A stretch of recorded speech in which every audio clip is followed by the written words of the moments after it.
that's something different, right? What an amazing double standard she has. Next. Well, so far folks, we have learned that both farting and going to see strippers is misogynistic.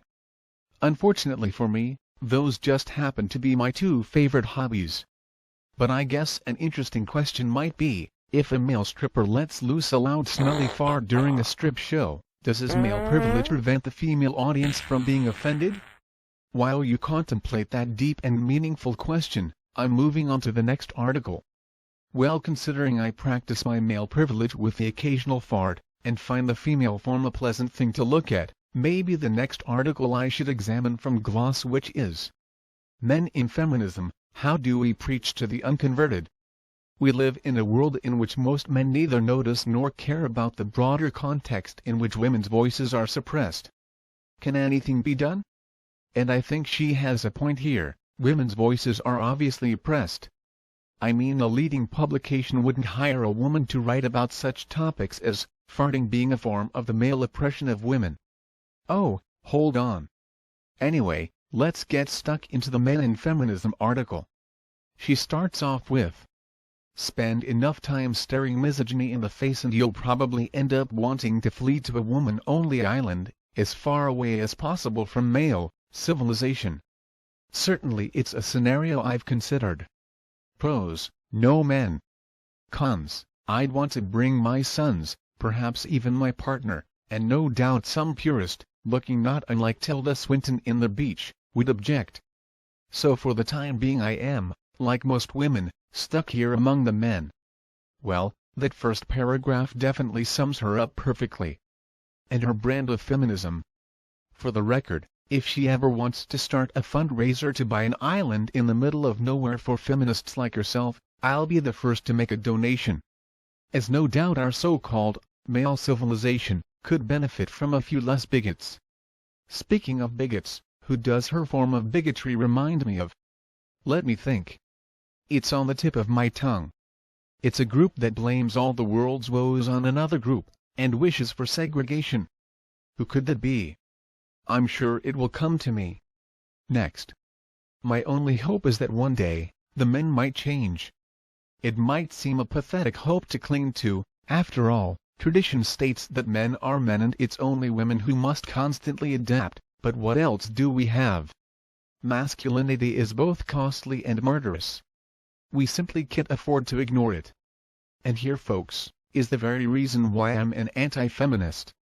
It's the ideology that men and masculinity are the problem, and that only feminism is the solution. Well, I'm sorry, but that's simply not reality. Yes, some men are arseholes, some do shitty things, and some are monsters. But exactly the same things can be said about some women. Feminists like Glosswitch only see the negatives in the masculine, and only the positives in the feminine. Which is really no different than a white supremacist quoting African American crime stats, while ignoring similar stats for whites. Next. This week 2 events bring male violence and possible routes towards change into focus. The Barbershop Conference, an offshoot of the UN He for She campaign, will take place in New York, looking to find strategies to engage men to end violence against women and girls. Meanwhile, in the UK, new research into domestic violence perpetrator programs, DVPPs, conducted by Liz Kelly and Nicole Westmoreland, has just been released. Oh, end violence towards women and girls? Well, that's a very telling statement, isn't it? Even if I were to play devil's advocate for a moment, and accept that only males commit violence, which is bullshit by the way.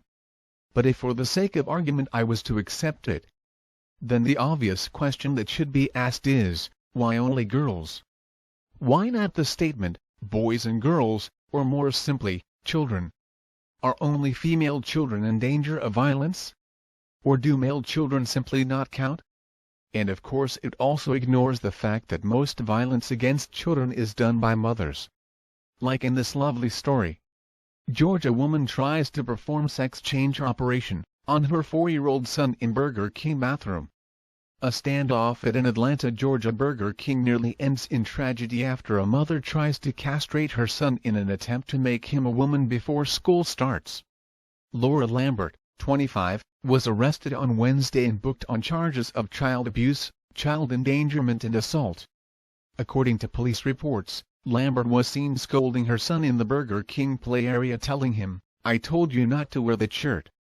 Pink, you were supposed to wear pink." Eyewitnesses say Lambert swatted her 4-year-old son and told him, "If you don't stop acting like a boy, I'm going to take you into the bathroom and whoop your ass." Then, she did just that. Kimberly Wilson, a patron at the restaurant, said she saw Lambert dragging her son into the restroom and immediately told the manager. She dragged him in there by his hair. "The boy has beautiful, long hair," said Wilson. Then, all we heard was screaming. "No mommy, no." That's all we could hear. The manager got the key to the restroom and there was blood, just blood. Tommy Robertson, the manager of the Atlanta Burger King, said when he was able to access the restroom he tackled Lambert to the ground, removing a 5-inch pocket knife from her hand. The customers at the restaurant said the scene was absolutely terrifying. "This is something I will never be able to get out of my head," Wilson said as she hugged her daughter who was with her that day. "I could never imagine harming my child. I hope they lock up that nasty bitch for the rest of her life." The 4-year-old boy suffered lacerations to his genital area which required 12 stitches, as well as bruising to the arms and face. He is being treated at the local hospital in stable condition. Authorities say he is being released to his father. As for the mother, she has remained silent since the incident and has refused to give a statement to police. "Well, I'm sure it's not the mother's fault. I'm sure the young boy was showing signs of toxic masculinity, or possibly is a foot soldier of the patriarchy, and needed to be cleansed of his evil." Of course Glosswitch will never talk about such a case, as talking about a female offender would destroy the feminist utopia narrative. For example, let's look at Glosswitch's article called "It's Extreme Masculinity, Not Love or Despair, That Drives a Father to Kill His Children. Stop excusing family annihilation with cries of masculinity in crisis. It's masculinity at its most raw and extreme.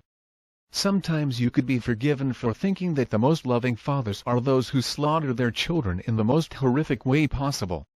Quiet men, ordinary men, men of whom one would never expected such an act of devotion. One moment they're just your average dad and the next they've taken possession of their offspring in the most deadly way possible, always and forever. How much more devoted can you get? Wow. You know, I really wish this hate-filled harpy would just stick to articles about farting. Because this stuff gets really vile. Next. Darren Sykes was one such dad, luring his sons to his home with a brand new train set before trapping them in the attic while the place went up in flames.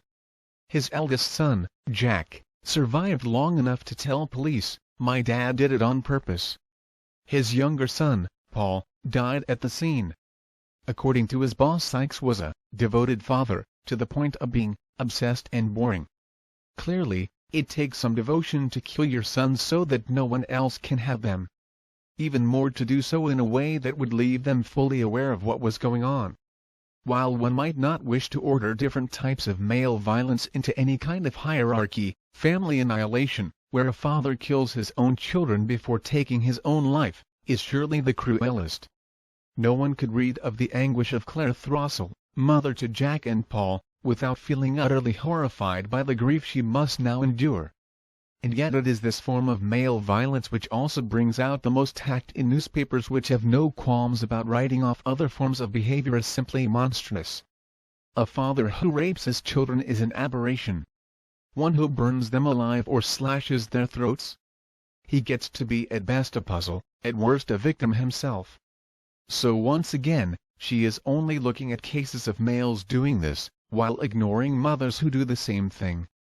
Like I said earlier, it would be like a white supremacist pointing to gang violence done only by blacks, excluding all crimes done by whites, and concluding that crime is race-related.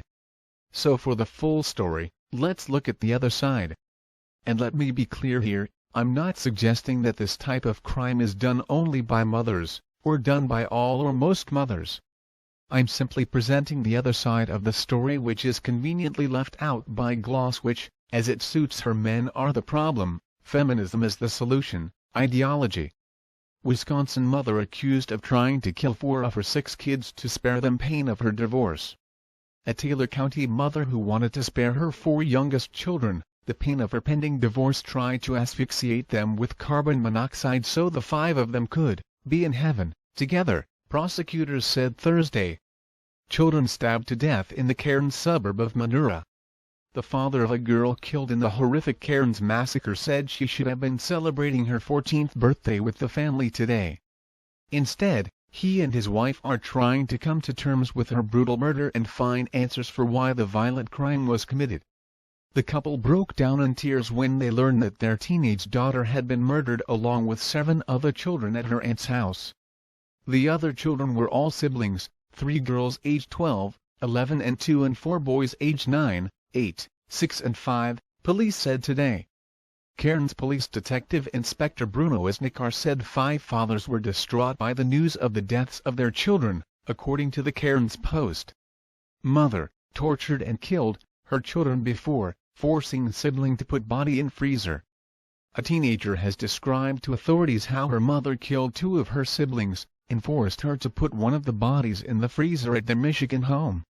Mother Michelle Blair, 35, allegedly subjected her 9-year-old son, Stephen Barry, to torture for around 2 weeks before he died in August 2012, the woman's surviving daughter told child welfare workers, according to a court filing. The 17-year-old told the authorities that Blair strangled the girl's 13-year-old sister, Stony Ann Blair, in May 2013 because she was angered that she did not like her other siblings. Both children died from multiple blunt traumas, while Stephen also suffered so-called thermal injuries, the Wayne County Medical Examiner found. The mother then forced her to put Stoney's body in the freezer, the daughter said. When court officers delivered an eviction notice to Blair on Tuesday, they discovered Stephen and Stoney's bodies in the freezer.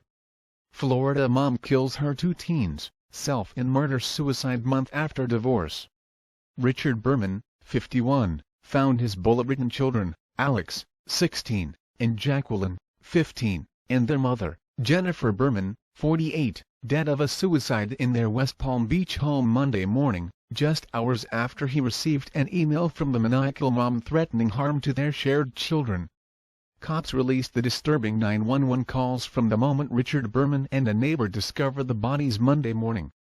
Unfortunately, these type of stories are all too easy to find, and I could go on listing them all day.